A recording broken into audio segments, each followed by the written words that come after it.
El sonido de la bofetada resonó en la sala VIP como un disparo. La música se detuvo. Las risas se apagaron. Todos los presentes en el salón Sapphire se quedaron paralizados, con la mirada fija en la camarera, que lloraba mientras se agarraba la mejilla, y el hombre que se alzaba sobre ella, Vincenzo Enzo Moretti, el carpo más temido de la ciudad de Nueva York. La llamó ladrona, la llamó basura. Pensaba que él era el depredador y ella la presa. Pero cuando ella dejó de llorar, se limpió la sangre del labio y sacó un teléfono desechable para hacer una llamada, la temperatura de la sala bajó 10 grados Celsius. Enzo aún no lo sabía, pero en el momento en que ella susurró la palabra papá al auricular, él no solo había abofeteado a una camarera, acababa de firmar su propia sentencia de muerte. La lluvia en Manhattan no limpiaba las calles, solo hacía que la suciedad resbalara más. Dentro del Sapphire Lounge, posiblemente el club más exclusivo de Tribeca, el tiempo no existía. Aquí el aire olía a caoba cara, champán frío y ese aroma metálico característico del dinero antiguo mezclado con un nuevo peligro. Clara Evans se ajustó el delantal, haciendo una mueca de dolor cuando la tela le rozó la parte baja de la espalda. Llevaba 10 horas de pie. Su turno debería haber terminado hacía una hora. Pero cuando el gerente, el señor Henderson, te dice que te quedes para atender a los invitados VIP, te quedas, no discutes. No cuando tienes 22 años. Estás ahogada en préstamos estudiantiles por una licenciatura en Historia del Arte que cada vez te parece más inútil y tratas de pasar desapercibida. La mesa 4 necesita que le rellenen el whisky, el Macallan de 30 años. Henderson ladró, chasqueando los dedos cerca de la cara de Clara. Y mantén la cabeza alta, Evans. Esa es la mesa de Moretti. Si se te cae un vaso allí, no solo te despediré, me aseguraré de que nunca vuelvas a trabajar en esta ciudad. Clara asintió con la cabeza, manteniendo la mirada baja. Sí, señor. Ella sabía quién se sentaba en la mesa 4. Todo el mundo lo sabía. Vincenzo Enzo Moretti. A sus 32 años, era el don más joven que jamás había controlado los territorios del centro de la ciudad. Era devastadoramente guapo, de una forma que parecía una advertencia, con una mandíbula afilada, ojos del color del espresso quemado y un traje a medida que costaba más que la matrícula de Clara. No se limitaba a entrar en una habitación, se adueñaba del oxígeno que había en ella. Clara cogió la pesada jarra de cristal y se abrió paso a través de la tenue iluminación. Mantuvo la cabeza gacha, con su oscuro cabello cayendo como una cortina alrededor de su rostro. Esa era su estrategia: ser invisible, ser un fantasma. Cuando llegó a la mesa semiprivada, la tensión era tan densa que se podía palpar. Enzo estaba flanqueado por dos guardaespaldas que parecían esculpidos en granito. El propio Enzo estaba recostado, haciendo girar el líquido ámbar en su copa, con aire aburrido. Pobre, dijo sin mirarla. Clara se adelantó, con la mano firme, a pesar del temblor de sus piernas. Sirvió el whisky a la perfección, girando la botella al final para evitar que una sola gota manchara el mantel blanco. Buena chica, se burló uno de los guardaespaldas. Clara no reaccionó. Se giró para recoger las copas vacías. Sobre la mesa, encima de una pila de libros de contabilidad encuadernados en cuero que Enzo había estado revisando, había un reloj. No era un reloj cualquiera. Era un Patek Philippe Grandmaster Chime Platinum. Valía millones. Enzo se lo había quitado, presumiblemente porque el pesado metal arañaba la mesa mientras escribía. Cuando Clara se agachó para coger un vaso sucio, su manga rozó el libro de contabilidad. «¡Cuidado!», espetó Enzo, extendiendo la mano para agarrarle la muñeca. Su agarre era de hierro. Clara se quedó paralizada, con el corazón latiéndole con fuerza contra las costillas. Levantó la vista y por un segundo, sus ojos azules se encontraron con los oscuros de él. Enzo se detuvo. Había algo en sus ojos, no el miedo al que estaba acostumbrado, sino una extraña y desafiante vacuidad. «Lo siento, señor», susurró Clara. Enzo le soltó la muñeca, casi como si le hubiera quemado. «Vete de aquí, estás entrometiéndote». Clara se retiró rápidamente, corriendo de vuelta a la cocina para respirar. Odiaba a los hombres como él. Hombres arrogantes y violentos que pensaban que el mundo era algo que podían comprar o destruir. Había pasado 5 años huyendo de un hombre exactamente así. 20 minutos más tarde, estalló el caos. Clara Ara estaba en la cocina cargando el lavavajillas cuando la puerta doble se abrió de golpe con un estruendo violento. El señor Henderson estaba allí, con el rostro pálido, señalándola con un dedo tembloroso. «Fuera de aquí». Clara Ara se limpió las manos en el delantal. «¿Qué? ¿Qué he hecho? Muévete». La sacaron a rastras al salón. La música se había apagado. Las luces se encendieron con un brillo cegador. Todo el club estaba en silencio. Enzo Moretti estaba de pie junto a la mesa 4. Parecía un demonio salido del infierno. Se había quitado las mangas de la chaqueta del traje, dejando al descubierto unos antebrazos musculosos. Pero fue la expresión de su rostro lo que detuvo el corazón de Clara Ara. Una ira fría y letal. «¿Dónde está?». La voz de Enzo era baja, pero se oía en todos los rincones de la sala. «¿Dónde está qué?», preguntó Clara Ara con voz temblorosa. Enzo dio 2 largos pasos y acortó la distancia entre ellos. Se alzaba sobre ella irradiando calor y violencia. «Mi reloj», siseó. «Fui al baño. Volví. Ha desaparecido. Eras la única que estaba en la mesa». Clara Ara abrió mucho los ojos. «No lo toqué. Lo juro». «Mentirosa», escupió Enzo. «Vacía tus bolsillos». «Señor, por favor», intentó intervenir el señor Henderson, pero uno de los guardaespaldas de Enzo lo empujó hacia atrás. «Lo he dicho», dijo Enzo inclinándose hasta que su cara quedó a pocos centímetros de la de ella. «Vacía tus bolsillos, pequeña rata». Las manos de Clara Ara temblaban mientras daba la vuelta a los bolsillos de su delantal. No había nada más que un bolígrafo y unos cuantos billetes de $1 arrugados de las propinas. «Revisen su casillero», ordenó Enzo a sus hombres, «y registren su cuerpo si es necesario». «No», gritó Clara Ara retrocediendo. «No pueden hacer eso. Es ilegal». La sala contuvo el aliento. Nadie le decía que no a Vincenzo Moretti. Enzo se rió. Un sonido seco, sin humor. «Ilegal, cariño. Mira a tu alrededor. Yo soy la ley aquí». El ambiente en el Salón Sapphire se había vuelto tenso. Los clientes, banqueros, modelos y mafiosos de bajo nivel observaban con una mezcla de horror y fascinación. Era el teatro del inframundo, y Clara Ara era el sacrificio. «No he cogido tu reloj», dijo Clara Ara, con una voz sorprendentemente firme. «Comprueba las cámaras.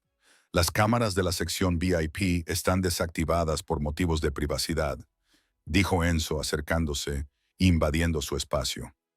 «Qué conveniente para ti, ¿no? No quiero tu dinero. No quiero tu reloj. Solo quiero terminar mi turno e irme a casa». «Eres una ladrona», dijo Enzo alzando la voz. «Un ladrón patético y oportunista. Viste la oportunidad de saldar tus pequeñas deudas. Quizá comprarte un vestido bonito para no parecer una mendiga, y la aprovechaste». «No soy una ladrona», gritó Clara Ara. Enzo estalló. Ocurrió tan rápido que nadie vio venir el golpe. Su mano se abalanzó con fuerza, conectando con el pómulo de Clara Ara. ¡Crack! El sonido fue repugnante. Clara Ara salió disparada hacia un lado y se estrelló contra una mesa con copas de champán. Los cristales se hicieron añicos por todas partes. Cayó al suelo con fuerza y notó un sabor metálico en la boca. Un pitido agudo le llenó los oídos. Se tocó la mejilla y sus dedos quedaron manchados de rojo. La habitación quedó en un silencio sepulcral. Incluso Enzo se miró la mano durante una fracción de segundo, y una pizca de arrepentimiento cruzó por su rostro, pero lo ocultó al instante bajo una máscara de ira. «Levántate», ordenó Enzo. «Dámelo y tal vez salgas de aquí con las manos aún unidas a las muñecas». Clara Ara yacía en el suelo entre los cristales rotos, con la mejilla palpitando por sí sola. Las lágrimas le picaban en los ojos, pero se negó a dejarlas caer. Miró al señor Henderson. El gerente apartó la mirada, aterrorizado. Nadie iba a ayudarla. Estaba completamente sola. «¿O no?». Lentamente se incorporó hasta quedar sentada. Miró a Enzo, lo miró de verdad. Vio al matón, al tirano, al mismo tipo de monstruo del que había huido de casa para escapar. Había cambiado de nombre. Se había teñido el pelo. Había vivido en un apartamento estudio infestado de cucarachas en Queens durante 4 años solo para alejarse de esa vida, pero la habían encontrado de todos modos. No ellos, sino la violencia. Siempre la encontraba. Te lo voy a preguntar por última vez, dijo Enzo, metiendo la mano en su chaqueta. El brillo de la empuñadura de una pistola era visible para quienes estaban lo suficientemente cerca. ¿Dónde está el reloj? Clara Ara escupió un bocado de sangre sobre el suelo pulido. Metió la mano en su bolsillo trasero. Los guardaespaldas tensaron las manos y fueron a sus fundas, pero ella no sacó un arma. Sacó un teléfono desechable de plástico barato. Era un antiguo modelo de Nokia, del tipo que usaban los traficantes de drogas y las personas paranoicas. Llamando a la policía, se burló Enzo. Adelante, soy el dueño de la comisaría. No a la policía, susurró Clara Ara. Pulsó la única tecla. Era el único número guardado en el teléfono. Se había prometido a sí misma que nunca lo marcaría. Había jurado que prefería morir de hambre antes que pedirle ayuda, pero Enzo Moretti acababa de abofetearla. La había humillado y ahora amenazaba su vida. El teléfono sonó una vez. Clic. Habla. Una voz retumbó al otro lado de la línea. Era una voz que sonaba como grava chirriando, profunda, aterradoramente tranquila. Clara Ara respiró temblorosamente. Miró a Enzo directamente a los ojos. Papá, susurró. Al otro lado de la línea, a 3000 millas de distancia, en una fortaleza en Sicilia, se rompió un vaso. El silencio que siguió en la línea era más pesado que el silencio en el club. Clara, cambió la voz. La crueldad desapareció, sustituida por una urgencia desesperada y frenética. Clara, ¿eres tú, Toro?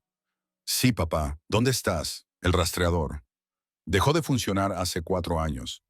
¿Dónde estás? Estoy en un club de Nueva York, el Sapphire Lounge. Clara Ara dijo, con la voz quebrada. Necesito ayuda. Enzo frunció el ceño. Miró a la camarera. ¿Por qué parecía tan diferente? De repente, su postura había cambiado. Ya no se encogía. Estaba sentada entre los cristales como una reina en un trono roto. ¿Quién te ha hecho daño? La voz al teléfono bajó una octava. Se volvió demoníaca. Clara Ara, ¿quién te ha tocado? Clara Ara miró a Enzo. Un hombre llamado Vincenzo Moretti. Me ha pegado, papá. Me ha abofeteado. Enzo abrió ligeramente los ojos. Reconoció el cambio de tono, pero no entendió el contexto. Moretti. La voz al teléfono repitió el nombre como si fuera una maldición. Pásamelo. Cree que le he robado el reloj, dijo Clara Ara, extendiendo el teléfono hacia Enzo. Enzo se quedó mirando el barato dispositivo de plástico. Quería quitárselo de las manos, pero algo, un instinto agudizado por años de supervivencia, le dijo que lo cogiera. Arrebató el teléfono. ¿Quién es? Si eres su chulo, deberías saber que tu chica es una ladrona. Hubo una pausa. Escúchame con mucha atención, chico. La voz al otro lado dijo que no estaba gritando. Era un susurro que tenía el peso de un cementerio. Me llamo Aleandro Vitti. Enzo se quedó paralizado. La sangre se le heló en las venas. Los pulmones dejaron de funcionar. El nombre le golpeó como un puñetazo en el pecho. Aleandro Vitti, el carnicero, el capo de copy, el jefe de la comisión siciliana. Un hombre que no solo dirigía la mafia. Era la historia de la violencia en sí misma. Era una leyenda. Los mafiosos estadounidenses se lo contaban a sus hijos para que se portaran bien. No te creo, balbuceó Enzo, con su arrogancia evaporándose al instante. Vitti no tiene ninguna hija. Su familia está en Polmo. Mírale a los ojos. Vitti gruñó. Mírale a los ojos y dime que no es mía. Enzo miró a Clara Ara. Ahora estaba de pie. Y sí, lo vio. Los mismos ojos azul hielo que eran famosos en las fotos policiales de los años 90. Los ojos de Vitti. Si hay un rasguño en ella, continuó Vitti, con la voz temblorosa, y una violencia prometida que hizo que a Enzo le temblaran las rodillas. Si ha derramado una sola gota de sangre, quemaré Nueva York hasta los cimientos para encontrarte. Y cuando lo haga, te arrancaré la piel de los huesos mientras gritas pidiendo una misericordia que yo no poseo. Señor, Enzo empezó a sudar por la frente. Mi avión sale en 10 minutos, dijo Vitti. Tienes hasta que aterrice para arreglar esto. Si no la tratan como a una diosa cuando cruce esas puertas, la estirpe Moretti terminará contigo. La línea se cortó. Enzo bajó lentamente el teléfono. Le temblaba la mano. Miró a sus guardaespaldas, que parecían confundidos. No habían oído la voz. No sabían que el segador se acercaba. Enzo miró a Clara Ara, la camarera, la chica a la que acababa de abofetear. Ella se limpió la sangre del labio de nuevo e inclinó la cabeza. «Va a venir, ¿verdad?», preguntó en voz baja. Enzo tragó saliva. «Sí». Entonces Clara Ara dijo, sacudiéndose los cristales del delantal: «Te sugiero que encuentres tu reloj, porque si mi padre llega aquí y yo sigo siendo la ladrona, matará a todos los que están en esta sala». El silencio en el salón Sapphire se volvió pesado y sofocante. Los clientes seguían mirando, esperando que Enzo apretara el gatillo o arrastrara a la camarera por el pelo. En cambio, vieron cómo el hombre más poderoso de Tribeca palidecía, como suelen hacerlo los cadáveres. Enzo le devolvió el teléfono desechable a Clara Ara con una mano que temblaba visiblemente. Miró su mejilla, donde se extendía una marca roja e hinchada donde su anillo le había cortado la piel. Hace un minuto era una marca de su dominio. Ahora parecía un blanco pintado en su propia frente. «Luca», dijo Enzo con voz ronca. Su jefe de seguridad, un hombre del tamaño de una máquina expendedora, dio un paso adelante. «Jefe, ¿quiere que la lleve fuera?» «No, oui», gritó Enzo y el sonido resonó en el aire. Se dio la vuelta, con los ojos muy abiertos y frenéticos. «Nadie la toca, nadie siquiera la mira. Mal, ¿me oyes?», Luca parpadeó, confundido. «Jefe, traiga una silla», ordenó Enzo señalando su propia cabina VIP. «La de terciopelo, tráigala aquí ahora mismo». Luca dudó, luego agarró el lujoso sillón de terciopelo de la sección VIP y lo arrastró hasta el centro del piso donde estaba Clara Ara. «Siéntese», le dijo Enzo a Clara Ara. Ya no era una orden, era una súplica. «Por favor, siéntate». Clara Ara miró la silla y luego a Enzo. No se movió. Solo se agarró el delantal, con los ojos fríos. «Estoy bien de pie. Tengo mesas que limpiar». «No vas a limpiar mesas», dijo Enzo, pasándose la mano por el pelo. «Henderson». El gerente apareció detrás de la barra como una marmota aterrorizada. «Sí, señor Moretti. Trae hielo», ladró Enzo. «Hielo bueno y una toalla, una limpia, y trae una botella de agua». «No, trae Pellegrino, ahora mismo». La sala daba vueltas en medio de la confusión. ¿Por qué el lobo cuidaba de las ovejas? Enzo se volvió hacia sus hombres. «Cerrad las puertas». «¿La policía?», preguntó Luca. «Olvidaos de la policía», siseó Enzo agarrando a Luca por las solapas de la chaqueta y acercándolo a él. «La policía es el menor de nuestros problemas. Tenemos un problema mayor. Leandro Vitti está en un avión». La cara de Luca se quedó en blanco. Era mayor que Enzo. Recordaba las historias de los años 90. Conocía el nombre, el carnicero. Creía que se había jubilado. Creía que estaba en Sicilia cultivando uvas. «Va a venir aquí», susurró Enzo. «¿Y eso?», señaló con un dedo tembloroso a Clara Ara. «Esa es su hija». Luca miró a la camarera, la chica a la que había despreciado hacía unos minutos, y se le fue todo el color de la cara. «Estamos muertos. De verdad estamos muertos». «No si arreglamos esto», dijo Enzo, aunque no parecía muy convencido. Se volvió hacia Clara Ara. Henderson llegó con una cubitera de plata y una servilleta de lino. Enzo se la arrebató. Envolvió el hielo con cuidado y se acercó a Clara Ara como quien se acerca a una bomba que ya ha empezado a hacer tic-tac. «Toma», dijo Enzo, tendiéndole la bolsa de hielo. «Es para tu cara». Clara Ara la cogió. No dio las gracias. Se presionó la bolsa fría contra la mejilla y hizo una mueca de dolor. «Tiene usted mano dura, señor Moretti». Enzo se estremeció. «Señora Evans, Clara Ara, mire, no lo sabía. Si hubiera sabido quién era usted, no me habría golpeado». Clara Ara lo interrumpió. «Entonces, ¿está bien golpear a una camarera, pero no a una hija del amanecer? ¿Así es como funciona su honor?». Enzo abrió la boca, pero no le salieron las palabras. Ella tenía razón. Él era un matón, y ahora el matón más grande del planeta venía a cobrar. Mi reloj, dijo Enzo, con desesperación en su voz. Tenemos que encontrar el reloj. Si lo encuentro, si demuestro que tú no lo cogiste, quizás tu padre entre en razón. Clara lo miró con lástima. Mi padre no escucha la razón, Enzo. Escucha la sangre. Pero adelante, encuentra tu juguete. Enzo se giró hacia la multitud. El club estaba lleno de la élite de Nueva York, pero a Enzo no le importaba. Nadie se va, rugió. Luces encendidas, a plena potencia, apagad la música. La iluminación ambiental desapareció, sustituida por el resplandor duro y feo de las luces de limpieza.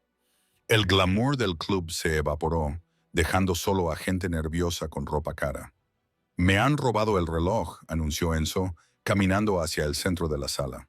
Un PC Philippe de platino ha desaparecido de la mesa 4 en los últimos 30 minutos. Acusé a esta mujer, señaló a Clara. Me equivoqué. Alguien más en esta sala lo tiene. Escudriñó a la multitud con mirada frenética. Voy a cerrar los ojos durante 10 segundos. Enzo mintió. Si el reloj está en el suelo, cuando los abra, todos se irán a casa con vida. Si no está, mis hombres registrarán a todas las personas que están aquí. Y si lo encuentro en ti, dejó la amenaza en el aire. La tensión era palpable. Enzo contó. 1, 2, 3. Abrió los ojos. El suelo estaba vacío. Bien. Enzo gruñó. Cerrad todo. Que nadie se mueva. Luca, empieza con el personal. Desmontad la cabina. Romped los cojines. El registro fue brutal. Los hombres de Enzo destrozaron el salón de Zafiro. Los cojines fueron rasgados con cuchillos. Las mesas fueron destrozadas para revisar debajo.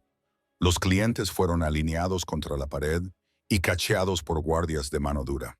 Clara se sentó en la silla de terciopelo, observando el caos. Sintió una extraña disociación. Durante 4 años había sido Clara, la camarera invisible. Ahora era Clara Laviti. Se había quitado la máscara. Miró su teléfono. No había mensajes. Él estaba en el aire. Enzo sudaba a través de su traje. Cada minuto que pasaba era un minuto más cerca de su ejecución. Nada en el personal, jefe, informó Luca, con expresión sombría. Revisamos los casilleros, los botes de basura, los conductos de ventilación. Limpio. Tiene que estar aquí. Enzo caminaba de un lado a otro. Me lo quité. Lo puse en el libro de contabilidad. Fui al baño. Volví. Había desaparecido. ¿Quién estaba cerca de la mesa?, preguntó Luca. Solo ella. Enzo señaló a Clara. Y Bianca. Enzo se detuvo. Se quedó paralizado. Bianca. Bianca Miller era una aspirante a modelo con la que Enzo llevaba saliendo unas semanas. Era guapísima, insustancial y cara. Había estado sentada en la mesa con él. Cuando él fue al baño, ella dijo que iba al bar a pedir otro cóctel porque el whisky olía demasiado fuerte. Enzo giró lentamente la cabeza hacia la esquina de la sala donde se encontraban los invitados VIP. Bianca estaba allí, con aire indignado, agarrando su bolso de diseño, un pequeño clutch plateado. Daba golpecitos con el pie, más molesta que asustada. Enzo se dirigió hacia ella. La multitud se abrió como el mar rojo. «Enzo, cariño». Bianca gimió cuando él se acercó. «Esto es ridículo. Me duelen los pies. ¿Puedes decirles a tus gorilas que me dejen coger un Uber? Tengo un casting por la mañana». Enzo no sonrió. La miró fijamente. Ahora recordaba algo. La semana pasada, Bianca le había pedido $100,000 para clases de interpretación. Él había dicho que no. Ella había estado enfadada durante días. «Dame tu bolso, Bianca», dijo Enzo en voz baja. Bianca parpadeó. Sus pestañas postizas se agitaron. «¿Qué? No seas tonto. ¿Crees que te he quitado tu estúpido reloj? Dame el bolso». «No». Ella lo retiró. «Es un Judith Lieber. No puedes». Enzo no tenía tiempo para caballerosidades. Le arrebató el bolso de las manos. «Oye», ella chilló. «Eso es privado». Enzo abrió el cierre. Volcó el bolso sobre una mesa cercana. Pintalabios, un espejo compacto, un tampón, una bolsita de polvo blanco y luego, con un fuerte golpe, Un reloj de platino cayó sobre la mesa. Sonó la campana del paddock Felipe Grandmaster. La sala volvió a quedar en silencio. Enzo miró fijamente el reloj, el objeto que casi le había costado la vida, el objeto por el que había abofeteado a Clara. Levantó la vista hacia Bianca. Su rostro había pasado de estar molesto a aterrorizado en un santiamén. Enzo, yo solo lo estaba guardando para ti. Lo dejaste sobre la mesa. No quería que te lo robaran, iba a devolvértelo. Tú ibas a devolvérselo. Enzo repitió con voz desprovista de emoción. Dejaste que le gritara. Dejaste que le diera una bofetada. Me viste a punto de matar a una mujer inocente y te quedaste ahí parada con esto en tu bolso. Tenía miedo. Bianca sollozó. Estabas tan enfadado. Enzo miró el reloj y luego a Clara. Clara los observaba. No parecía triunfante. Parecía cansada. Se levantó lentamente, apretando la bolsa de hielo contra su cara. Enzo se acercó a ella con el reloj en la mano. Se sentía más pequeño que nunca en su vida. Le mostró el reloj, no para dárselo, sino solo para enseñárselo. Lo encontré, susurró. Era de mi novia. Exnovia, supongo, dijo Clara secamente. Enzo tragó saliva. Clara, lo soy, no hay palabras. Te pagaré lo que quieras, $5 millones. 10. Mataré a Bianca. Haré lo que quieras. Clara soltó una risa triste y quebrada. ¿Crees que el dinero lo arregla todo? ¿Crees que matar a esa estúpida chica lo arregla todo? Bajó la bolsa de hielo. El moratón se estaba volviendo morado, una fea mancha en su piel de porcelana. Mi padre aterriza en menos de una hora, Enzo. Cuando vea este moretón, no va a pedir explicaciones. No va a preguntar quién robó el reloj. Por favor. Enzo cayó de rodillas. El amanecer de Midtown, arrodillado en el suelo pegajoso de un club nocturno frente a una camarera. Ayúdame. Llámalo. Dile que fue un error. Dile que lo arreglé. Clara lo miró. Recordó cómo se sintió cuando su mano golpeó su rostro. Recordó la humillación. No puedo detenerlo, dijo Clara en voz baja. Nadie puede detenerlo. Pero Enzo levantó la vista, con una chispa de esperanza en los ojos. Pero si quieres vivir, dijo Clara, más te vale empezar a rezar, y más te vale traerme un filete. Poco he hecho, no he comido nada desde el almuerzo. Enzo se levantó rápidamente. Cocinero, abre la cocina, prepara el mejor filete que tengamos. Date prisa. El personal de cocina, que había estado asomándose por las puertas, se puso manos a la obra. Enzo se volvió hacia Clara, revoloteando como un camarero nervioso. ¿Hay algo más? Clara miró hacia la puerta. La lluvia golpeaba ahora con más fuerza contra el cristal. La tormenta estaba fuera, pero se avecinaba un huracán. Sí, dijo Clara. ¡Corre! Enzo negó con la cabeza. No puedo correr. Si Viti quiere encontrarme, lo hará. Mi única oportunidad eres tú. El ambiente en el club había pasado del miedo a un extraño y surrealista purgatorio. Los clientes seguían encerrados dentro bebiendo champán gratis que Enzo había pedido para mantenerlos tranquilos. Bianca estaba retenida en una oficina trasera llorando y Clara estaba sentada en la cabina VIP comiendo un minion de fieltro que costaba $200, mientras el hombre que dirigía la ciudad la observaba masticar, mirando su Rolex cada 30 segundos, esperando al segador. 40 minutos más tarde, sonó el teléfono de la oficina del gerente. No era el teléfono desechable, era el teléfono fijo. Henderson contestó. Escuchó durante un segundo y luego palideció. Le pasó el teléfono a Enzo. Es la torre del aeropuerto, susurró Henderson. Un Gulfstream privado acaba de aterrizar en Teterboro. Número de cola SI 1990. Enzo sintió un nudo en el estómago. Sí, Sicilia, está aquí, susurró Enzo. Las puertas del Sapphire Lounge traqueteaban mientras el viento arreciaba fuera. O tal vez no era el viento. Clara se limpió la boca con una servilleta de lino. Se levantó. Límpiame, Enzo, dijo. Si parezco una víctima, morirás. Si parezco una reina, tal vez solo pierdas una mano. La lluvia fuera del Sapphire Lounge se había convertido en un diluvio. Los truenos sacudían las costosas ventanas de cristal, sonando como artillería lejana. Dentro del club reinaba el silencio. La música había desaparecido. Las conversaciones habían desaparecido. Los clientes se apiñaban cerca de las paredes, dándose cuenta de que ser ricos no los hacía invulnerables. Enzo estaba de pie cerca de la entrada, con las manos juntas delante de él. Se había enderezado la corbata. Se había secado el sudor de la frente. Estaba listo para morir con dignidad. Clara estaba sentada en la cabina de terciopelo, con la espalda recta. Los maquilladores, sacados de entre los aterrorizados clientes, habían intentado cubrir el moratón, pero la hinchazón era innegable. Era una marca violeta oscura en su mejilla, un cartel publicitario del error de Enzo. A las 10:45 p.m., los faros atravesaron la oscuridad del exterior.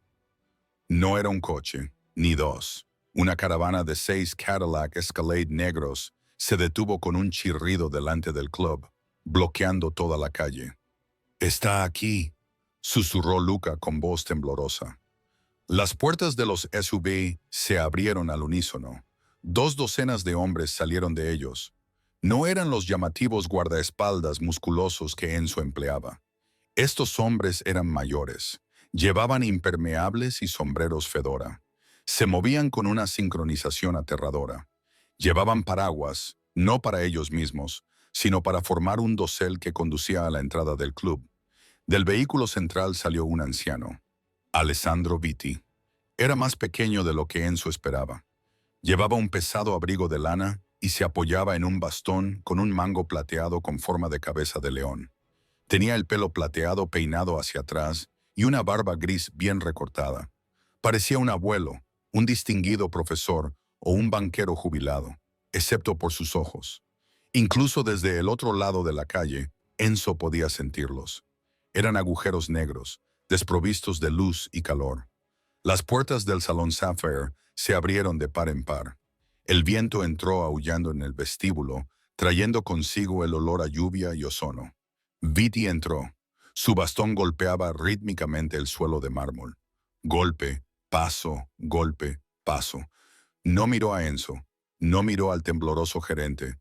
No miró a los clientes acobardados en las esquinas. Caminó directamente hacia la cabina VIP. Clara se levantó. La sala contuvo la respiración. Vitti se detuvo a 1 metro de ella. La miró a la cara. Sus ojos recorrieron su mandíbula, sus ojos y finalmente se posaron en el moratón. Lo miró fijamente durante un largo rato. El silencio era tan ensordecedor que resultaba físicamente doloroso. Levantó lentamente una mano enguantada y con delicadeza, con una delicadeza agonizante, le tocó la mejilla. «¿Te duele, Piccolola?», le preguntó. Su voz era suave, áspera, como papel de lija sobre seda. Clara se inclinó hacia su mano y cerró los ojos. Una sola lágrima se escapó. «Me duele, papá». Vitti asintió lentamente, se quitó el guante, le secó la lágrima de la cara con el pulgar. «Te extrañé», le susurró. «4 años, no he dormido en 4 años». «Necesitaba ser libre, papá», dijo Clara.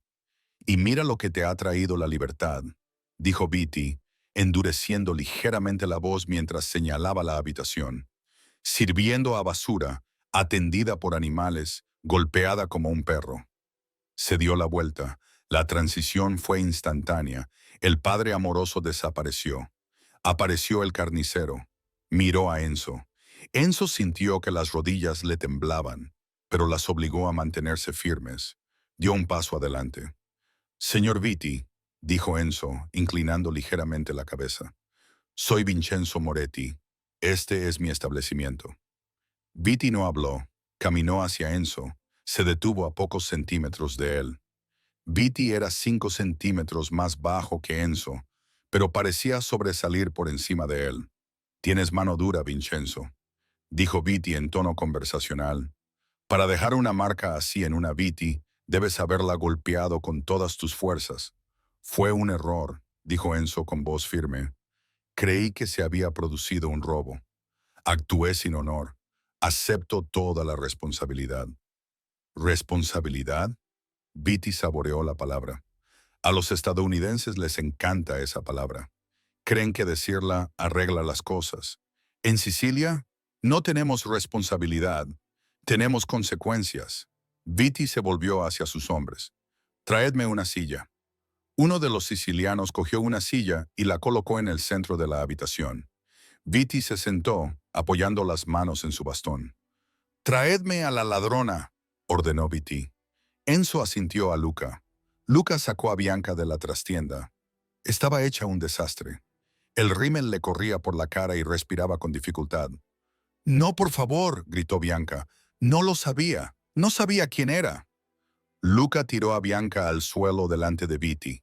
Beatty la miró con leve desinterés, como si fuera una cucaracha. «¿Robaste el reloj?» «Sí, sí, lo cogí», sollozó Bianca, arrastrándose hacia los zapatos lustrados de Beatty. «Lo siento, te lo devolveré. Haré lo que sea». Beatty miró a Enzo. «Esta es la mujer que elegiste en lugar de mi hija. Esta criatura chillona. Escondiste mi sangre por ella. No sabía que era ella», repitió Enzo. «Pensaba que Clara era la ladrona, y eso lo hace aceptable», dijo Beatty en voz baja. «Si solo fuera una camarera, una don nadie, está bien romperle la cara porque perdiste una baratija». Enzo tragó saliva. «En mi mundo, sí. Los ladrones son castigados». Beatty se rió. Era un sonido seco y aterrador. «Tu mundo es un arenero, chico. Juegas a ser gángster, llevas trajes, compras armas, pero no sabes lo que es el respeto». Beatty hizo un gesto a sus hombres.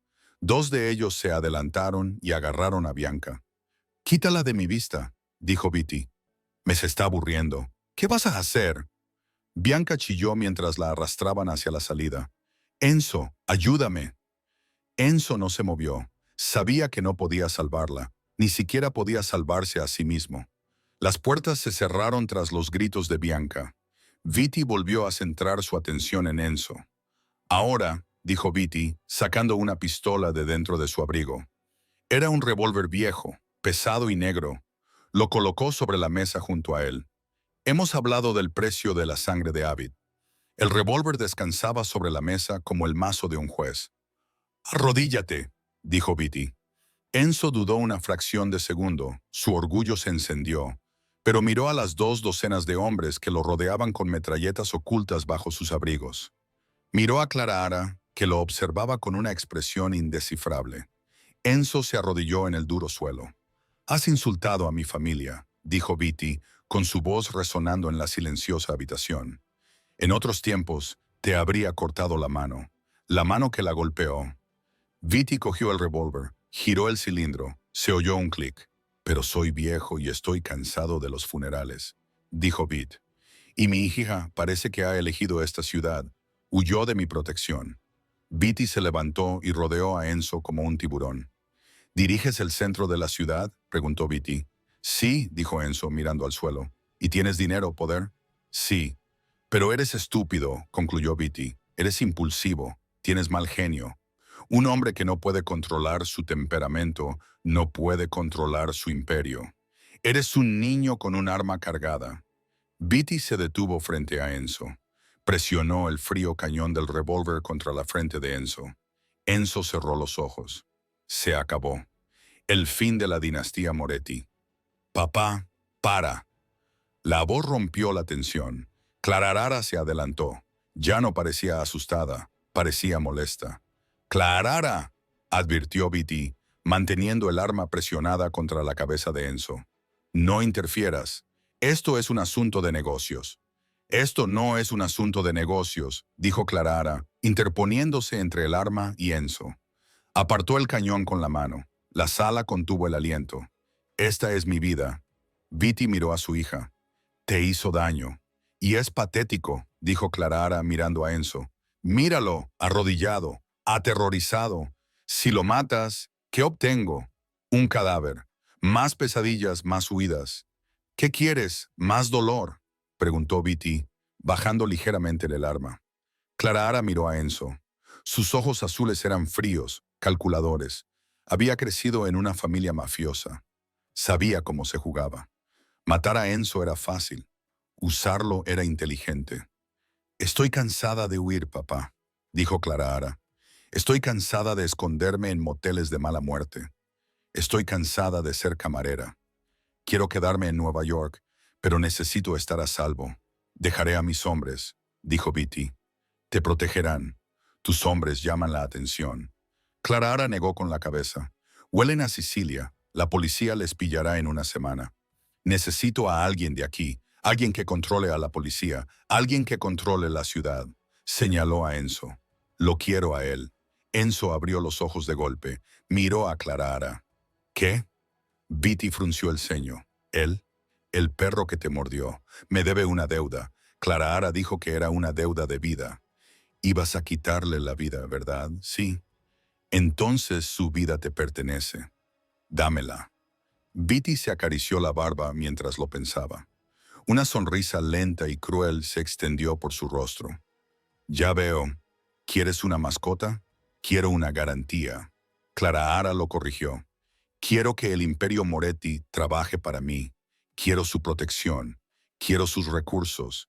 Y quiero que sepa cada día que solo está vivo porque yo lo permito. Beatty se rió entre dientes. Era un sonido oscuro y retumbante. Realmente eres mi hija. Beatty enfundó el arma. Miró a Enzo. Levántate entonces, ladró Beatty. Enzo se puso de pie lentamente, con las piernas rígidas. Miró de Beatty a Clara Ara, con una mezcla de confusión y alivio. Ya la has oído, dijo Beatty. Iba a matarte, iba a quemar tu club y echar sal sobre la tierra. Pero ella ha pedido clemencia. Beatty se acercó a Enzo y le agarró la barbilla con fuerza. Escúchame, chico. A partir de este momento, ya no eres el amanecer de Midtown. Eres su sirviente. Eres su escudo. Eres su sombra. Si tropieza, la coges. Si tiene frío, te quemas para mantenerla caliente. Si sangra, los ojos de Beat brillaron. Si sangra, morirás lentamente. Lo entiendo, susurró Enzo. No, no lo entiendes, dijo Beatty. Pero lo harás. Beatty se volvió hacia la habitación. La deuda está saldada por ahora. Se volvió hacia Clara Ara y la besó en la frente, en el lado sin magulladuras. Debo ir a Zorro. Los federales rastrearán mi avión. No puedo permanecer en el espacio aéreo estadounidense más de 2 horas. Gracias, papá, susurró Clara Ara. Estaré vigilando, advirtió Beatty a Enzo por última vez. Una llamada suya, solo una y volveré, y la próxima vez traeré el fuego. Con un giro de su abrigo, Alessandro Beatty se dio la vuelta y salió marchando. El ejército de hombres sicilianos lo siguió. Las puertas se cerraron de golpe. Los todoterrenos rugieron y se alejaron a toda velocidad en la lluviosa noche. El silencio volvió al Salón Zafiro. Enzo se quedó allí, vivo, pero despojado de su dignidad. Miró a Clara Ara. Clara Ara se acercó a la mesa donde todavía estaba el reloj robado, el Patek Philippe. Lo cogió, lo miró y se lo lanzó a Enzo. Él lo atrapó por reflejo. «Póntelo», dijo ella. Enzo se colocó el reloj en la muñeca. Le temblaban ligeramente las manos. «Ahora», dijo Clara Ara, volviendo a sentarse en la cabina VIP y cruzando las piernas. Parecía una reina dirigiéndose a un campesino. «Creo que pedí postre antes de que todo esto sucediera». «¿Y Enzo?» Enzo se enderezó. «Sí». Clara Ara señaló su mejilla magullada. «Me duele. Tráeme más hielo. Y luego tenemos que hablar de mi nuevo alojamiento. Mi apartamento en Queens es un tugurio, y como ahora eres de mi propiedad, supongo que me mudaré a tu ático». Enzo la miró fijamente. La tímida camarera había desaparecido. En su lugar había una mujer que acababa de negociar una deuda de por vida con el diablo. Y Dios le ayudara, nunca había visto nada más hermoso ni más aterrador. «Sí, Clara Ara», dijo Enzo en voz baja. El trayecto hasta el ático de Enzo transcurrió en silencio. La lluvia había cesado, dejando las calles de Manhattan relucientes como si estuvieran cubiertas de aceite. Enzo conducía su Aston Martin, no su chofer. Sentía que tenía que hacerlo él mismo. Clara Ara se sentó en el asiento del copiloto, observando cómo la ciudad se difuminaba ante sus ojos. La adrenalina se estaba desvaneciendo, sustituida por un agotamiento profundo. Miró a Enzo. Tenía los nudillos blancos sobre el volante. Parecía un hombre que había atravesado el fuego y no estaba seguro de si aún ardía. Llegaron a la torre Obsidian, una aguja de cristal que perforaba el horizonte del centro de la ciudad. Enzo la guió a través de la entrada privada, pasando junto al portero, que parecía confundido al ver al jefe llevando la mochila gastada de una camarera. El ático era exactamente lo que Clara esperaba: frío, moderno y caro. Las ventanas del suelo al techo daban a toda la ciudad. Gritaba poder solitario. La suite de invitados está al final del pasillo, dijo Enzo en voz baja. Tiene su propio baño.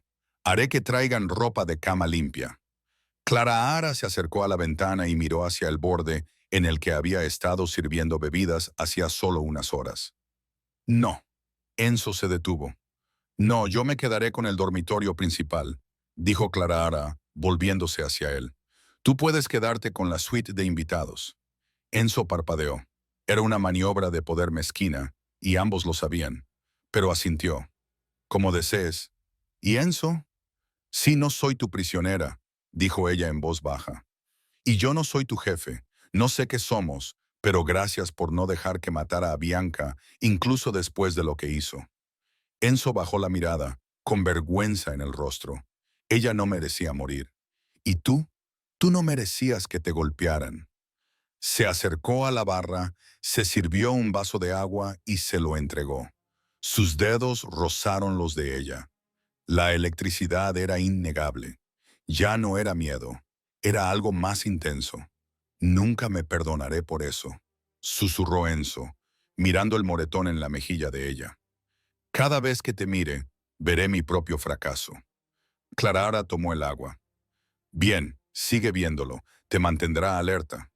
2 semanas más tarde, la dinámica del mundo subterráneo de Nueva York había cambiado. Corrían rumores. Decían que Vincenzo Moretti se había visto comprometido. Decían que respondía ante un poder superior. Tenían razón a medias. Clara no solo vivía en el ático, prosperaba allí.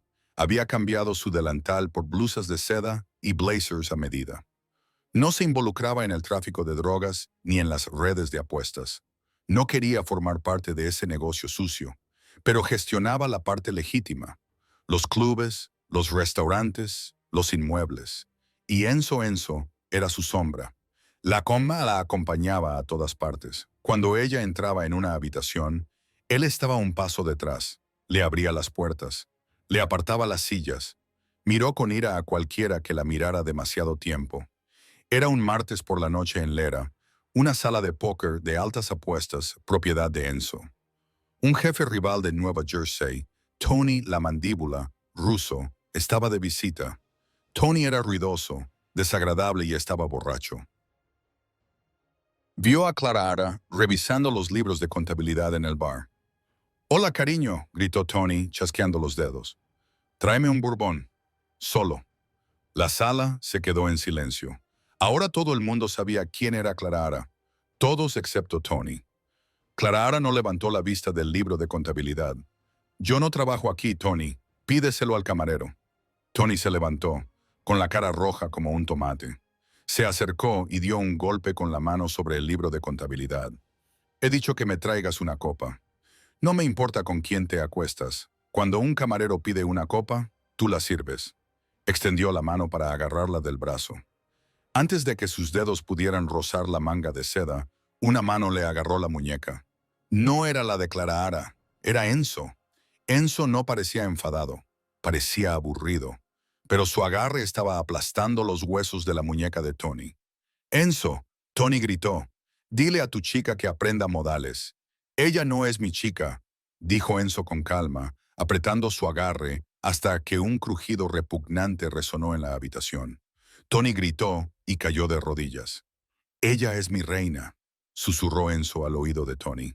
«Y tú acabas de intentar tocar la corona». Enzo empujó a Tony hacia atrás. «Fuera. Si alguna vez vuelves a mi ciudad, no te irás andando». Tony salió a toda prisa, agarrándose la muñeca rota. Clara observó la escena con calma. Cerró el libro de contabilidad. Miró a Enzo. Por primera vez en 2 semanas, no vio al hombre que la había abofeteado. Vio al hombre que quemaría el mundo para asegurarse de que ella nunca volviera a sentir dolor. Más tarde esa noche, en el balcón del ático, el aire era fresco. Enzo fumaba un cigarrillo, mirando las luces. Clara Ara salió, envolviéndose los hombros con un chal. «Le has roto la muñeca», dijo Clara Ara. «Te tocó», respondió Enzo simplemente. «No tenías por qué hacerlo. Puedo defenderme sola». «Lo sé», dijo Enzo volviéndose hacia ella. Tiró el cigarrillo. «Eso es lo que me asusta. No me necesitas, Clara Ara. El nombre de tu padre te protege. Tu propia fuerza te protege. Yo soy innecesario». Clara Ara se acercó. El viento le azotaba el pelo en la cara. «¿Eso es lo que piensas? ¿Que te mantengo a mi lado por una deuda? ¿Por qué si no?» Enzo se rió con amargura. «Te humillé. Te hice daño. Soy un monstruo, Clara Ara». «Tú eras un monstruo», le corrigió Clara Ara. Extendió la mano y le cogió la suya, la misma mano que la había golpeado, la misma mano que le había roto la muñeca a Tony. Se la puso en la mejilla, justo en el lugar donde el moratón había desaparecido por fin. Enzo se estremeció e intentó apartarse, pero ella lo sujetó. «Eras un monstruo porque pensabas que el poder se basaba en el miedo», susurró Clara Ara. «Pero durante las últimas 2 semanas no has gobernado con miedo. Has gobernado con lealtad. Me has servido no porque le tengas miedo a mi padre, sino porque ella dejó la frase en el aire». Enzo la miró a sus ojos azul hielo. El muro que había construido alrededor de su corazón se derrumbó. «Porque te adoro», terminó Enzo con la voz quebrada. «No te sirvo para salvar mi vida, Clara Ara. Te sirvo porque mi vida está vacía sin ti». Clara Ara sonrió. Era la primera sonrisa sincera que le había dedicado. Por fin, la verdad. Se inclinó y lo besó. No fue un beso vacilante, fue una reivindicación. Fue la camarera reivindicando al jefe, fue la presa devorando al depredador. Enzo se quedó paralizado por un segundo. Luego la rodeó con sus brazos por la cintura, atrayéndola hacia él y hundiendo su rostro en su cuello. La abrazó como si fuera lo único sólido en un mundo caótico. El teléfono en el bolsillo de Enzo vibró. Lo ignoró. Volvió a vibrar una y otra vez. A regañadientes, Enzo se apartó. Miró la pantalla. «Número desconocido», respondió y puso el altavoz para que Clara Ara pudiera oír. «Hola». La muñeca. Una voz grave salió por el altavoz. La muñeca de Tony Russo. Era una fractura limpia. Buena forma. Enzo se quedó rígido. Clara Ara se rió suavemente. «Hola, papi», dijo. «Veo que mantienes bien entrenada a tu mascota». Alessandra Vitti dijo. «Tengo oídos en todas partes, tesoro. Incluso en las salas de póker está aprendiendo», dijo Clara Ara, mirando a Enzo con ternura en los ojos. «Bien», gruñó Vitti. «Manténlo cerca. Se acerca el invierno y hace frío en Nueva York. Necesitarás el fuego». «Tengo el fuego, papá», dijo Clara Ara. «Lo estoy mirando directamente». «Entonces me quedaré en Sicilia», dijo Vitti. «Por ahora». La línea se cortó. Enzo miró el teléfono y luego a Clara Ara. Exhaló un largo suspiro que sentía que había estado conteniendo durante semanas. «Nunca dejará de vigilarnos, ¿verdad?», preguntó Enzo. «Nunca», dijo Clara Ara, tomándole de la mano y llevándolo de vuelta al cálido ático. «Pero no pasa nada. Deja que nos vigile. Deja que vea que el lobo de Midtown me pertenece». Enzo sonrió, cerrando la puerta del balcón detrás de ellos, dejando fuera la ciudad, el ruido y el peligro. «Tuya», juró Enzo, «siempre». Y esa es la historia de cómo una tímida camarera puso de rodillas al rey de Nueva York, no con un arma, sino con una simple llamada telefónica. Es un recordatorio de que, en el mundo del poder, nada es lo que parece. La persona que te sirve el café podría ser la hija del mismísimo diablo. Enzo Moretti aprendió por las malas que la verdadera fuerza no consiste en lo fuerte que puedas golpear, sino en a quién estás dispuesto a proteger. Empezó como el villano de su propia historia, pero al final se convirtió en el guardián de la de ella. ¿Qué te pareció la redención de Enzo? ¿Merecía una segunda oportunidad o Alessandro Vitti debería haber terminado el trabajo? Cuéntamelo en los comentarios. Leo todos y cada uno de ellos. Si te ha gustado esta montaña rusa de drama, romance y justicia mafiosa, dale al botón de me gusta. Ayuda mucho al crecimiento del canal. Y si aún no lo has hecho, suscríbete y activa la campana para no perderte ninguna historia. La semana que viene tenemos una historia de locos sobre un multimillonario que finge su bancarrota para poner a prueba a su prometida. No te la querrás perder. Gracias por escuchar y hasta la próxima. Mantente